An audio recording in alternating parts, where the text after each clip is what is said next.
Bom dia, nonos anos, tudo bem? Estou iniciando a gravação da nossa aula de hoje. Hoje são 24 de novembro de 2020, 9 horas e 1 minuto. O objetivo da nossa aula hoje é corrigir duas atividades avaliativas que eu passei no terceiro trimestre, tá? Lá no Portal Positivo, e eu fiz uma chave de correção que depois eu vou enviar para vocês. Eu fiz essa chave ontem à noite, aí não deu para enviar para vocês, depois eu envio.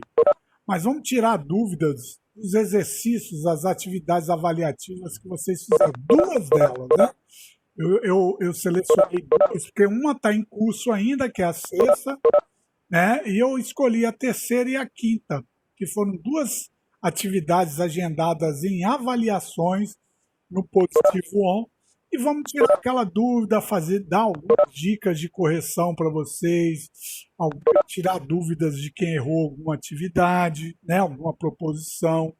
E a gente começa pela avaliação 3, agendada lá no Positivo On, entre os dias 20 e 29 de outubro. Beleza, galera?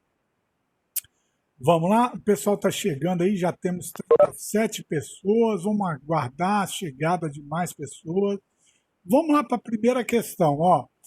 São questões objetivas e, para mim, são questões mais difíceis, né? Porque muitas vezes a gente se depara com dúvidas, fala, pô, caramba, eu estou em dúvida na A, na B, ou em três, ou em duas.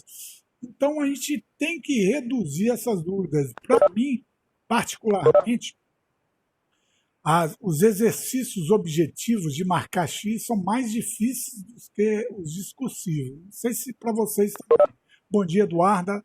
Né? Vamos lá para a questão 1. Tem um texto que fala sobre judaísmo, sinoísmo, Palestina.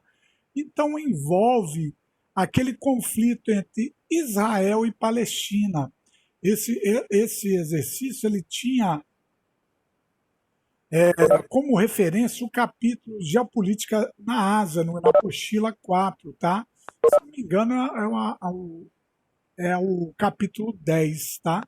É o primeiro capítulo da apostila 4. Eu achei essa questão de grau médio de dificuldade, porque a gente falou em explicações, em aula, sobre os kibbutz. Os kibbutz são aquelas propriedades agrícolas coletivas comuns entre comunidades judaicas, né, ou judias, em Israel e em outras regiões. E aqui tem uma dica: comunidades agrícolas em que todas as propriedades e meios de produção eram coletivos.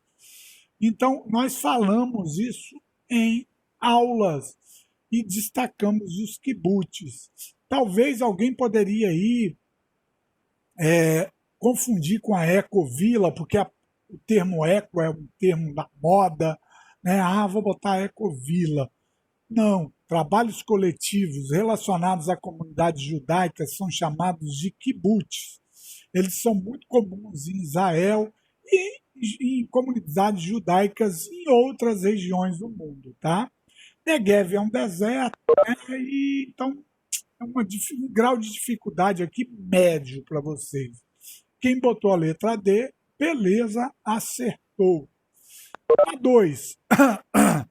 Fala também da questão Israel-Palestina. Né? Nós sabemos que lá em 1947, depois do final da Segunda Guerra Mundial, a ONU criou o Estado de Israel. O que ele fez? Foi lá no território da Palestina, dividiu aquele território entre judeus e palestinos. A Palestina ficou com dois territórios descontínuos. Um deles estava aqui, a faixa de Gaza. A disputa entre a região ocorreu pelo menos desde 1948, quando o Estado de Israel foi fundado a partir da resolução da ONU. Embora a resolução determinasse a criação do Estado judeu e outro palestino, isso nunca ocorreu. Os israelenses tiveram seu país reconhecido, mas os palestinos até hoje não. Vocês sabiam que, apesar de palestino ter dois territórios, eles ainda não são reconhecidos pela ONU. Esse é um dos motivos que nós temos um conflito acirrado. A ONU ainda não reconheceu o território da Palestina. Isso aí por pressão de Israel e dos Estados Unidos. Os Estados Unidos são os grandes aliados de Israel aí, tá? E um dos territórios que pertence aos palestinos é a faixa de Gaza. O outro não estava aqui, mas tem o outro também, que é a Cisjordânia. Eu escrevi aqui para vocês saberem, uma prova de IFES, uma prova de ensino médio, ou a prova que vocês farão, história, geografia, né? Quais seriam os dois territórios reservados aos palestinos? Faixa de Gaza e outra Cisjordânia. Reparem que aqui não tem a proposição de Cisjordânia, então vocês teriam que assinalar somente aqui, tendo a faixa de Gaza, beleza? Então, fácil, para quem viu nas aulas, eu até mostrei no mapa, no cartografia, os dois territórios descontínuos da Palestina, faixa de Gaza e Cisjordânia. E ali tinha um deles para vocês responderem aí. Vamos lá. Nas últimas décadas, essa aqui eu acho que é um pouco difícil, tá? Mas dava para responder. O Afeganistão e Iraque têm se destacado como países que apresentam um número grande de refugiados, pessoas que saem forçadamente do seu território.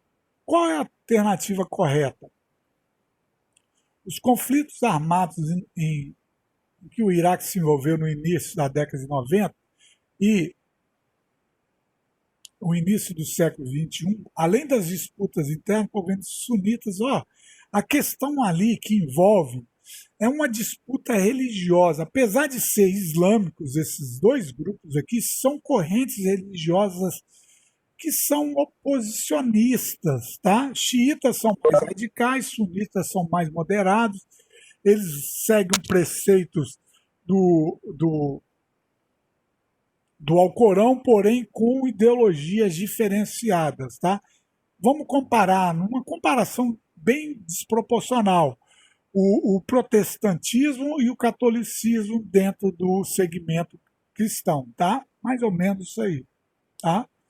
Então a questão não era muito fácil essa não, tá? Mas vale o estudo, vale a percepção, alguns detalhes para vocês identificarem aí, beleza?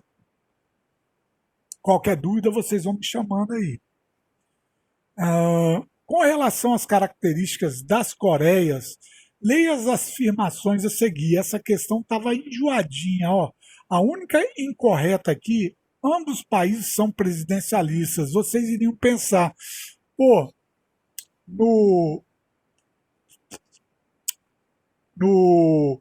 na Coreia do Norte, Coreia do Sul, tem presidente. Sim, tem. Mas a Coreia do Norte, ela adotou um modelo político chamado de Juche. Juche, ou Juche em inglês, né? A ideologia Juche é uma ideologia traduzida como autossuficiência. A figura da pessoa, ela é mais importante que a figura de um presidente. A pessoa que seria importante na Coreia do Norte seria do clã dos Huns, Kim Jong-un.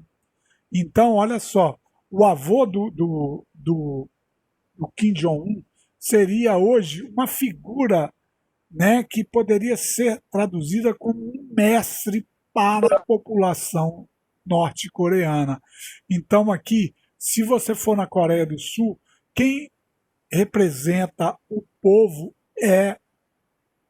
sul-coreano, é o presidente, né? Porém, na Coreia do Sul, a figura da pessoa, da família, do clã dos Kim Jong-un é que representa. Então, é difícil essa proposição aqui, tá? A correta seria essas três aqui, tá bom? Os outros aqui dá para vocês assim até identificarem. Por exemplo, se você sabe que está correto, ó, as duas Coreias apresentam mais semelhanças do que diferenças. Sim, falam o mesmo idioma, têm características éticas muito parecidas. Então, a única diferença das duas são diferenças políticas.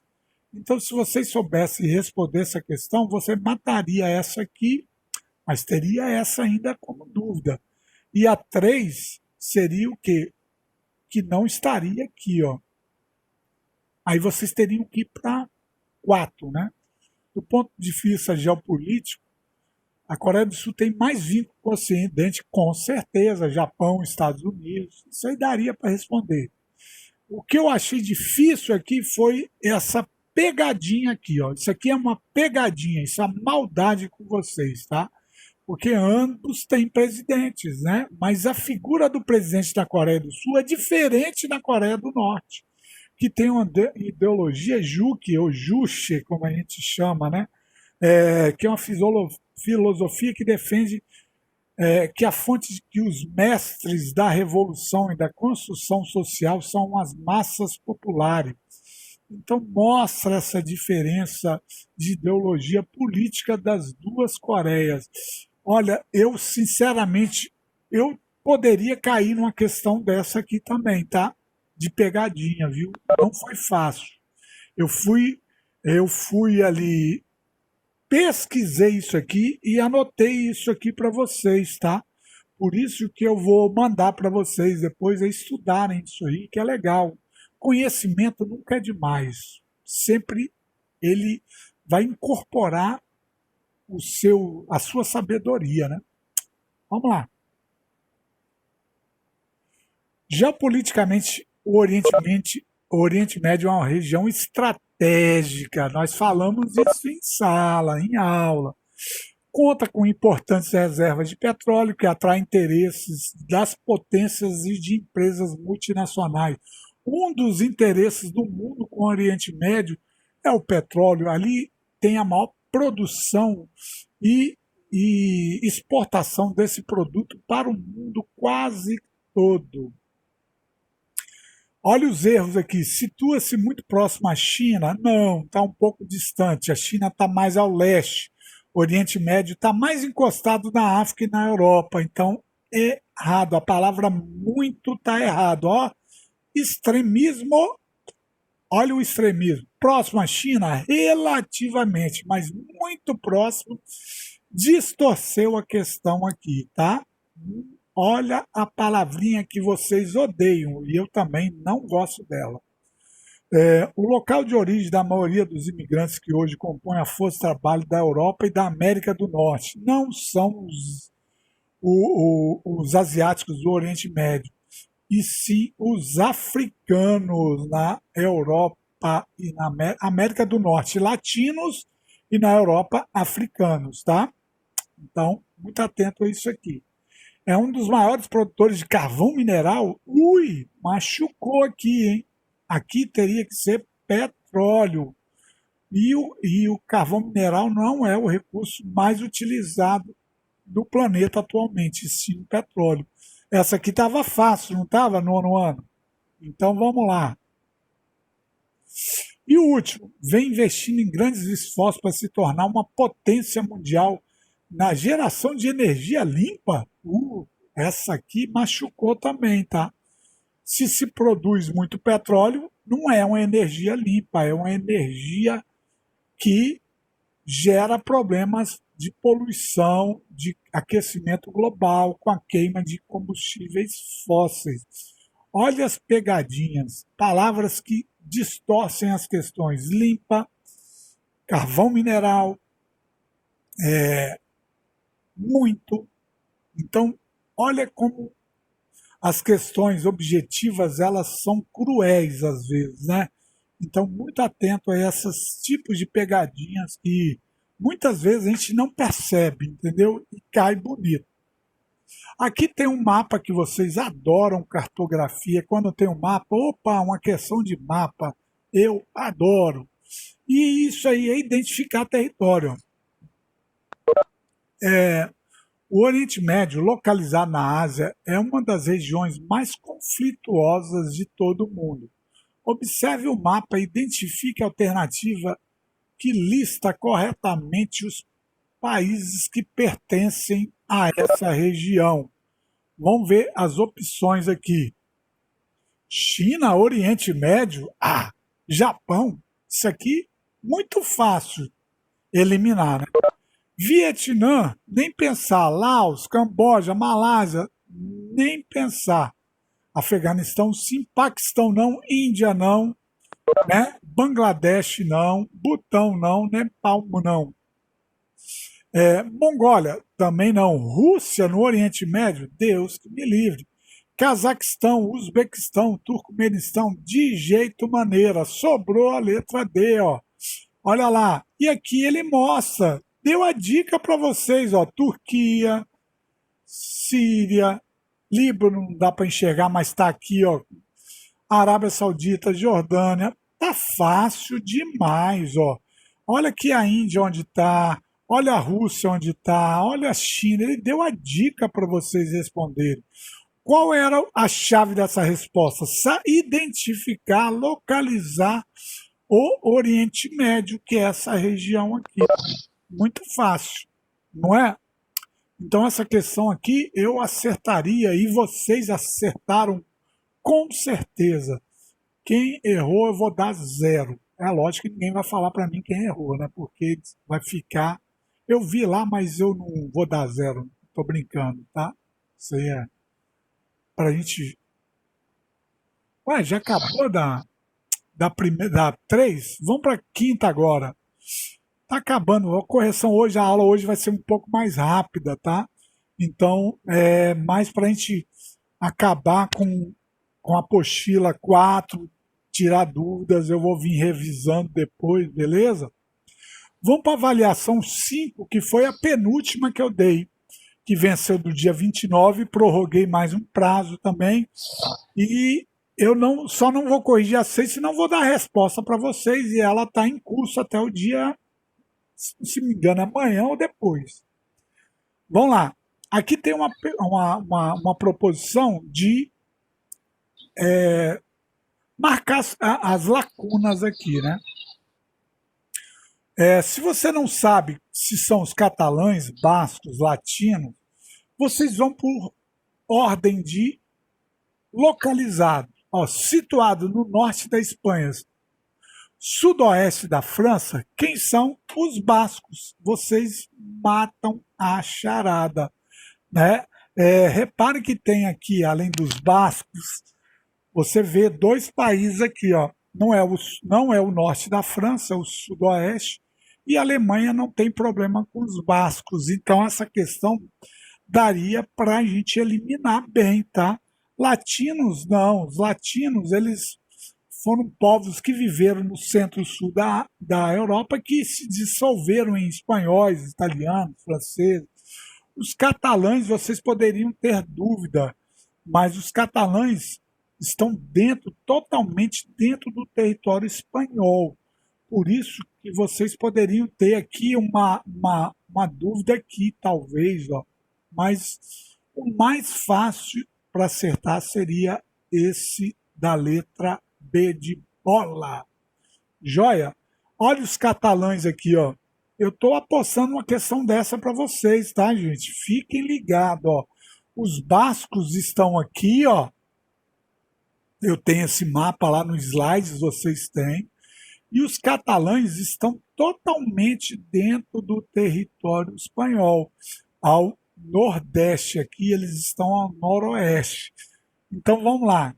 Leia o mapa. A região destacada denomina-se, ó, você tem que ter conhecimento e identificação de territórios. Os Catalunha, tá? País Basco estaria aqui. Vojvodina estaria lá na antiga Iugoslávia, Kurdistão, muito mais longe, lá no Oriente Médio. Então eu achei essa questão fácil, porque foi estudado com vocês, eu mostrei essa região para vocês, e vocês têm que ter esse conhecimento. Obrigatoriamente, dentro da Espanha, observar Catalunha aqui, bascos aqui, onde está meu cursor. Beleza, galera? Tranquilo aí e favorável? Vamos lá. Uma questão de conflito entre Rússia e Ucrânia, também estudado com vocês aí. Beleza, Eduarda? A influência russa sobre algumas ex-repúblicas soviéticas da Europa Oriental, como a Ucrânia, é significativa. Esse país encontra-se sob tensão constante com o vizinho, em especial a partir de 2014 por causa da anexação da Crimeia. Se lembra que a gente estudou? Crimeia foi uma região que já pertenceu à Rússia. Quando a Rússia e a Ucrânia faziam parte da União Soviética, o presidente então da União Soviética pegou aquela região da Rússia e anexou ao território ucraniano, apesar de pertencer à União Soviética. O que aconteceu? Chegou o fim. A União Soviética, a Ucrânia voltou a ser Ucrânia, a Crimeia agora estava sob posse da Ucrânia e não da Rússia.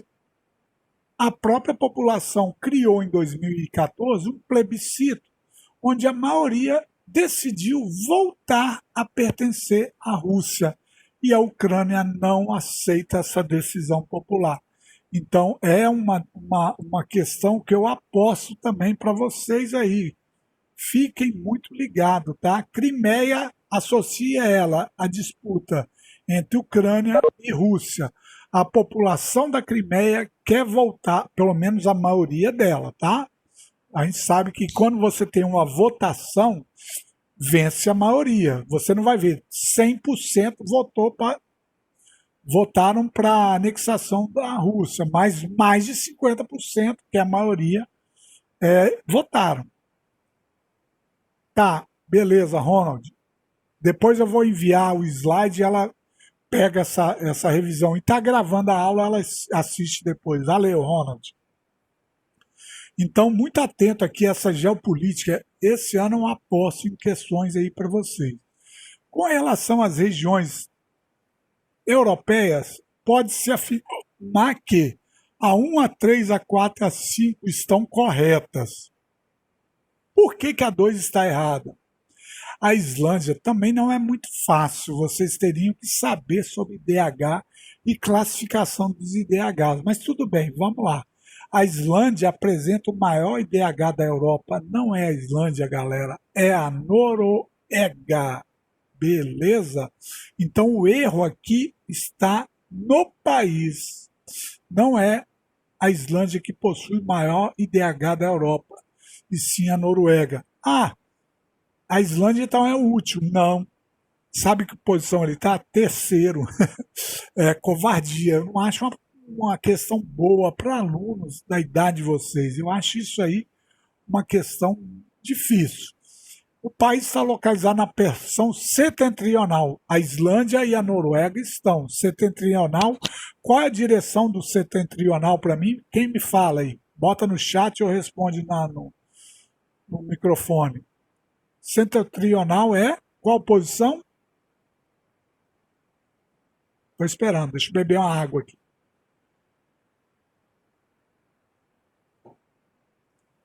Norte, sul, leste, oeste. Vamos lá. Setentrional é igual a...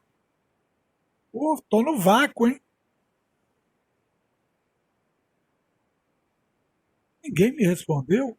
Eu estou chocado. Norte, professor. Isso, Eduarda, Isadora, acertaram, parabéns. Não estou mais no vácuo, é isso aí, setentrional norte, meridional sul. Atento a esses termos, viu? Vamos lá. Mais uma questão para vocês relacionar a coluna e acertar a ordem correta. Leia o texto, depois assinale a alternativa correta. Durante o período da Guerra Fria, a e os países sob sua influência política naquela época, quem era a maior influência política do socialismo? A União Soviética. Ah, professor, para você é certo, mas às vezes a gente fica confuso. Foi a Índia. Aqui, ó, nós temos aqui duas proposições com a União Soviética e com China. A maior potência, se você está falando de Guerra Fria, lembra de um lado, socialista ou capitalista? O socialista, a União Soviética. Além da China também, que adotou o socialismo, elas priorizaram a indústria de base, a indústria pesada, a indústria que produzia para outras indústrias. E o carvão mineral era a base desses países. Eu acho que daria para matar essa questão botando União Soviética e China na ordem correta, letra C. Tá? A Índia aqui não entra em nenhuma das proposições. Talvez aqui, ó, nessa ordem, mas a União Soviética foi a principal potência socialista daquele período lá. Beleza? Acabou, gente. Pô, rápido, né? Alguém quer fazer alguma pergunta, tirar dúvida? Vocês querem que eu envie para vocês esses slides? Ah? Outra coisa, gente, a partir da semana que vem, eu vou começar uma revisão. Beleza, Eduardo, vou enviar para vocês hoje, tá? Eu vou começar uma revisão da apostila 1, 2 e 3. São revisões para tirar dúvidas, né? Porque esse ano foi um ano atípico, né? Então nós corremos um pouco de conteúdo. Nossos conteúdos já acabaram. Corrigi apostilas, exercícios, dei conteúdos. Eu vou vindo fazer revisão até o mês de dezembro, até quando vocês estiverem em aula remota, tá? Eu não sei até que dia vai ser, se vocês já têm um calendário. Então, a partir da semana que vem, eu vou pegar aulas de revisão e vou começar pela apostila 1, lá do início do ano, tá? Revisão, tirando dúvida, vocês participando. Então, vamos lá para vocês se reforçarem. Uma estratégia minha para vocês chegarem no ensino médio, mesmo com algumas perdas nesse ano, com um reforço extra para vocês entrarem no ensino médio, tá? Então, eu